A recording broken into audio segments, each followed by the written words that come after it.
Olá, graça e paz em nome do Senhor Jesus. Animado para começarmos a semana estudando um pouquinho mais do livro de Atos?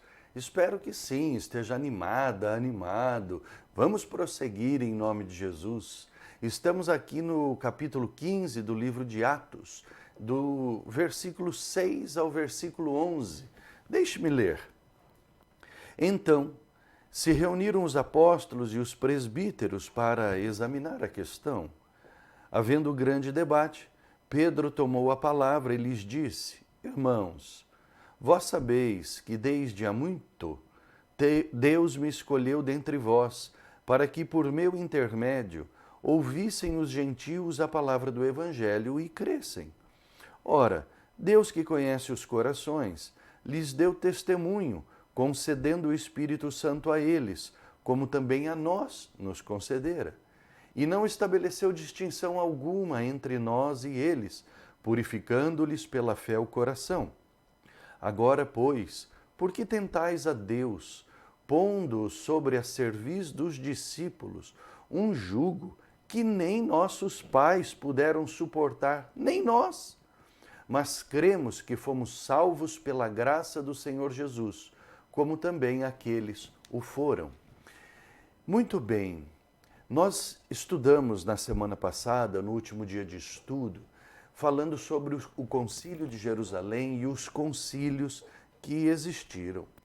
E vimos que esses concílios, eles foram chamados, eles existiram para discutir e decidir a respeito de temas muito importantes para a igreja cristã, temas doutrinários, temas estes que iriam nortear os caminhos da igreja cristã.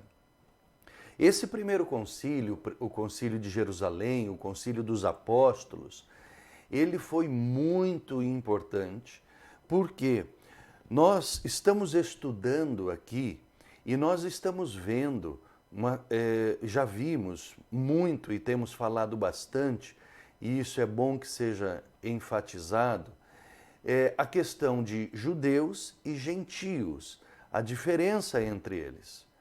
Quando nós vemos no Antigo Testamento, nós vemos Deus se revelando a Israel para que Israel revelasse Deus ao mundo. Porém, houve um orgulho espiritual em Israel, que Israel, ao invés de revelar Deus para fora, revelou para dentro.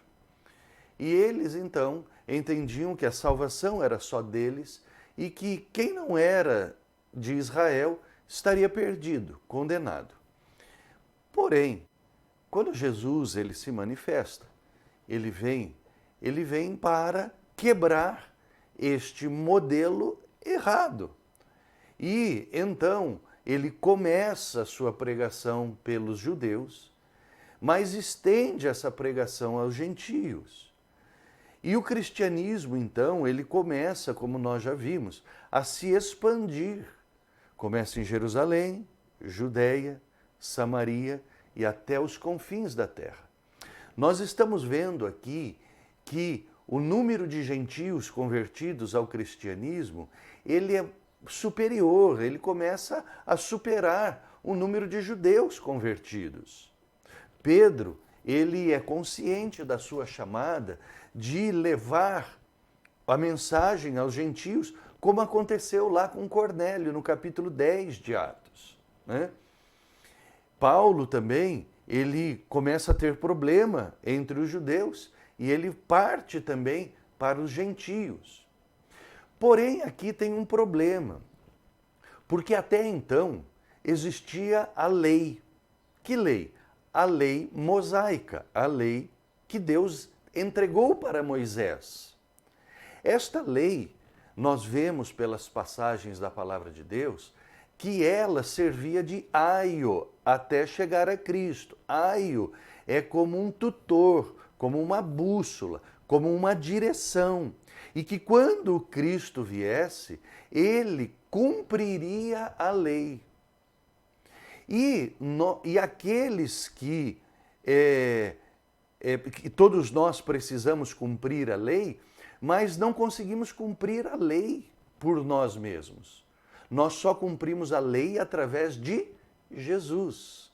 Isso é graça. Então, Jesus, o que acontece? Ele vem trazer a salvação, a justificação, através da graça e não da lei, que era muito pesada. A lei foi dada por Deus exatamente para que o homem entendesse que ele não consegue cumprir a lei com as suas forças, não consegue. Não consegue adorar a Deus, não consegue ser perfeito, justo perante Deus, inocente perante Deus, pelas suas próprias forças. Ele envia Jesus, né, para morrer em nosso lugar. Ele cumpre a lei sem pecado, morre, ressuscita e nos convida.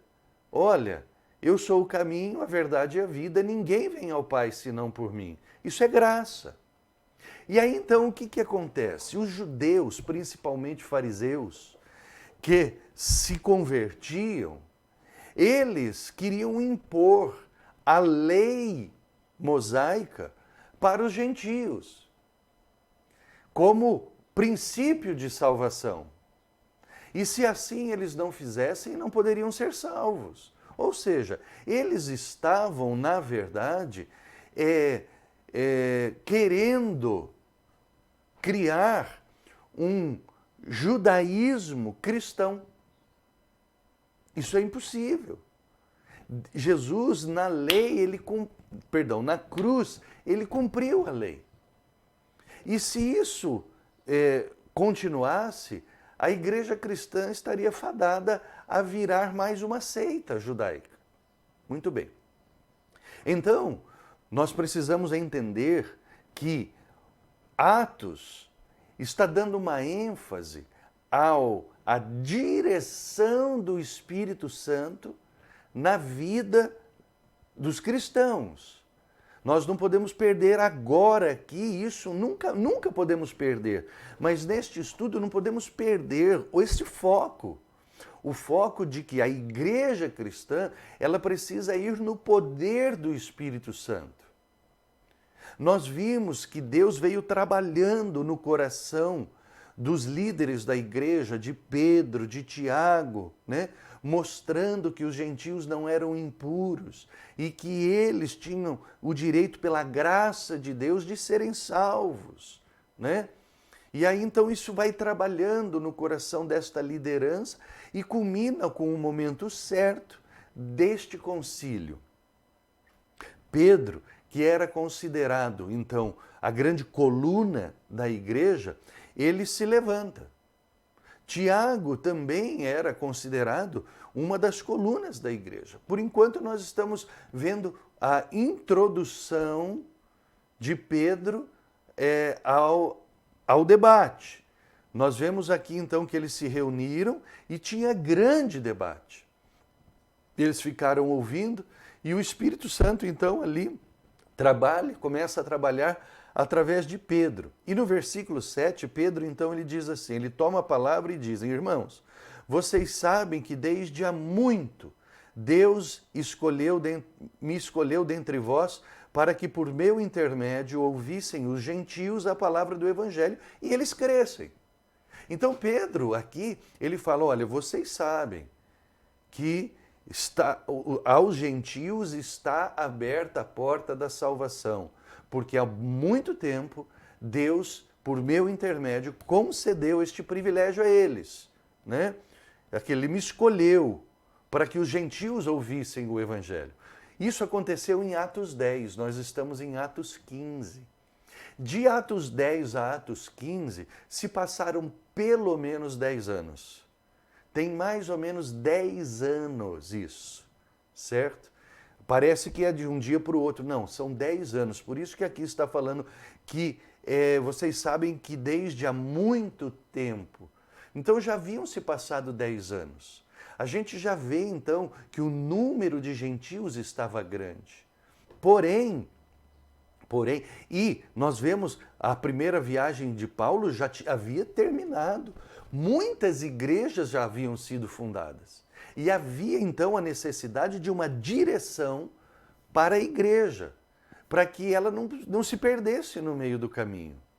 Então Pedro, né, como uma autoridade reconhecida na igreja, ele diz isso. E ele fala, olha, Deus conhece os corações. E ele concedeu tanto aos judeus quanto aos gentios o seu Espírito Santo. Não há distinção, está quebrada esta distinção. E o Senhor purificou o coração de todos nós pela fé. Está no versículo 9. Ou seja, Pedro está mostrando aqui, nós precisamos desfocar o cristianismo do legalismo, da lei.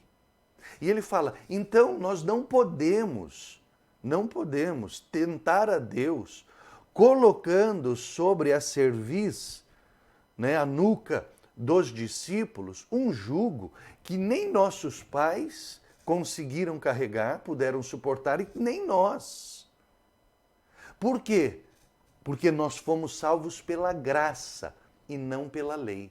Então aqui está o grande assunto que foi discutido no Concílio de Jerusalém. Lei e graça. Que é algo que nós precisamos entender muito bem. Que nós não... A lei foi cumprida. Não é a lei que nos salvou. Quem nos salvou foi Jesus Cristo. Foi a graça de Deus. Fomos justificados pela graça de Deus. E isso é pela fé, então, que seremos salvos. Não é pela fé na lei, é pela fé em Jesus Cristo. Agora, lembre-se de uma coisa. Fé é crer, mas ser fiel. Nós não seremos fiéis a Moisés. Se formos legalistas, nós estaremos sendo fiéis a Moisés. Estaremos sendo fiéis à lei a qual Jesus veio cumprir, e nele nós cumprimos a lei. Isso é graça. Pela graça nós somos salvos, não pela lei. Hoje nós vemos muito na igreja, muitos crentes legalistas. E a lei, meus queridos, nada mais é do que uma tentativa de acrescentar algo à obra de Cristo que é completa. Regrinhas, norminhas, isso e aquilo. E a gente vê isso muito dentro da igreja. E precisamos tomar muito cuidado quando se fala, não, nós precisamos fazer isso para sermos salvos, ou aquilo outro, regrinha, isso e aquilo. Não. É o sacrifício de Jesus, essa obra é completa. Ela é completa, ela é absoluta, ela é plena, ela é íntegra. Nós não podemos colocar nada, porque senão estamos tentando a Deus. E a palavra diz, não tentarás ao Senhor teu Deus. Certo? Então, não podemos colocar nada nesta obra de Jesus que é completa. Ok? Este assunto é o assunto central do Evangelho. A graça de Jesus Cristo. Então hoje, né, ao terminar aqui esse tempo de estudo que tivemos, faça um exame de consciência, né, de que se você está vivendo o cristianismo pela graça ou pelas regrinhas que homens inventaram, né? Ou pela lei, sendo legalista. Nós não podemos, nós temos que seguir a palavra de Deus, certo? Graça, graça. Raabe é um bom exemplo disso. Raabe era uma meretriz, uma prostituta, e ela foi salva. A graça já estava presente no Antigo Testamento. Ela não cumpriu nenhum rito da lei mosaica. Ela foi salva pela fé, pela graça, ok? Exatamente, Raabe está ali e figura em Hebreus 11 exatamente como uma heroína da fé. É a fé no Senhor Jesus, é crer e ser fiel a Jesus que nos justifica, ok? Muito bem, amanhã nós voltamos, hein? Espero que você continue animada e animado em nome de Jesus. Deus te abençoe. A paz.